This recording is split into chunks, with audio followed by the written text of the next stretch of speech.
The MMORPG genre has been in a weird spot for years now. We've had games like New World launch with massive hype only to fade into obscurity, while titans like World of Warcraft keep chugging along with their aging player base. But every so often, something comes along that makes you wonder if maybe, just maybe, the genre still has some life left in it. That's where Drakantos comes in, and I'll be honest, this Brazilian indie project has me more excited than any MMO announcement in recent memory. Before we dive in, if you're enjoying the gaming news and deep dives on Pulse Gaming, hit that subscribe button. We've got affiliate links in the description to help support the channel while you grab games and gear. Now let's talk about why this pixel art MMO might actually matter.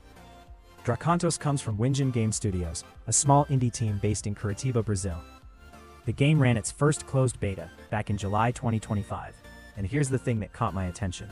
It pulled over 150,000 beta applications and has racked up more than 300,000 wishlists on Steam. Those aren't AAA numbers, but for an indie pixel art MMO, that's legitimate interest. The premise sounds almost too ambitious. Free-to-play, pixel art style reminiscent of classic 16-bit RPGs, fast-paced action combat, and over 20 unique playable heroes. But here's where it gets interesting. They're ditching the traditional class system entirely. Instead of picking warrior, mage, or archer and being locked into that role forever, you're choosing from individual heroes. We're talking characters like Yuki, a frost kitsune with ice powers, or Rhea, a magic warrior who fights with a spear and lightning, or Iris, an illusionist tank mage. Each hero has their own mechanics, their own story role, unique animations for every attack, voice acting, and even their own victory poses and death animations. It's more like playing League of Legends or Overwatch, but in an MMORPG framework. The customization goes deeper too. Heroes can be modified using 3 systems: orbs that change your abilities, artifacts that grant powerful active or passive effects, and relics that fundamentally alter how your character plays. According to the developers in a November 9, 2024 interview with Massively Overpowered, they wanted players to be able to switch heroes for different content. Some heroes might feel better suited for certain bosses, but that's intentional, because you're meant to play with a roster. Now, let's talk about what you actually do in Drakantos. The game takes place in the fantasy world of Eldrazi, which the developers have been building out since their first announcement in October 2023. You've got story content delivered through voice-acted cutscenes, which is already unusual for an indie pixel MMO. The core gameplay loop centers around dynamic dungeons that the developers call adventures. These aren't static dungeons you memorize and farm. Every run features different enemy combinations, boss mechanics, resources, traps, and objectives. There are special events and twists that can change how a dungeon plays out. The developers added an elite enemy system inspired by ARPGs, where you can encounter monsters empowered by corrupted crystals that grant them random abilities from a pool of 50 different mechanics. That means fights can combine in unpredictable ways. But here's where Drakantos does something smart. The game automatically adjusts difficulty when players join or leave a dungeon. So if you start solo and friends jump in halfway through, the game scales.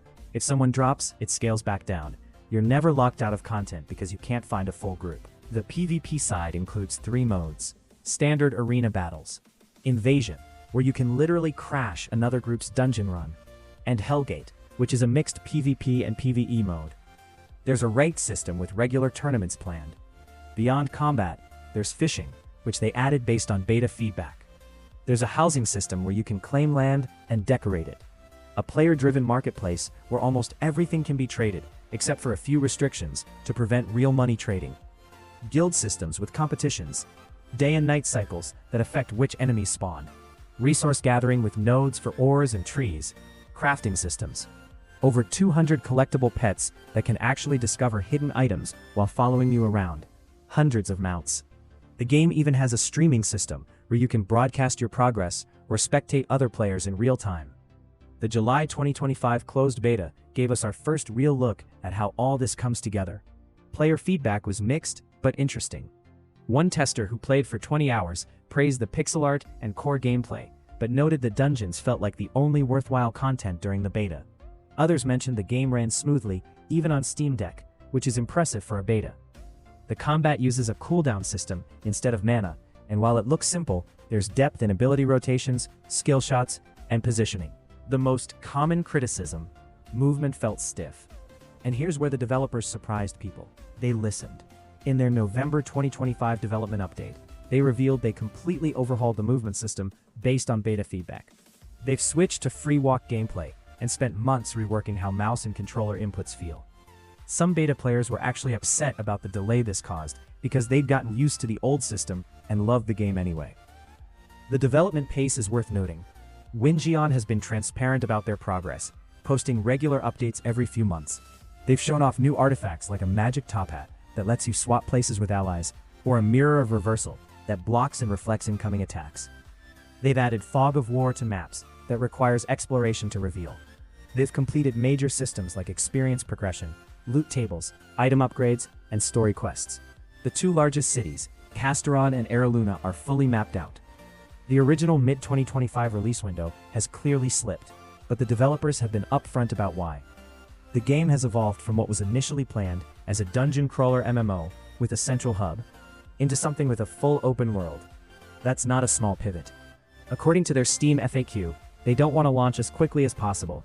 They want to launch with enough content for long-term play. So, here's the big question. Can Drakantos actually succeed where so many other indie MMOs have failed? The genre is littered with ambitious projects that never made it past early access, or shut down within months of launch.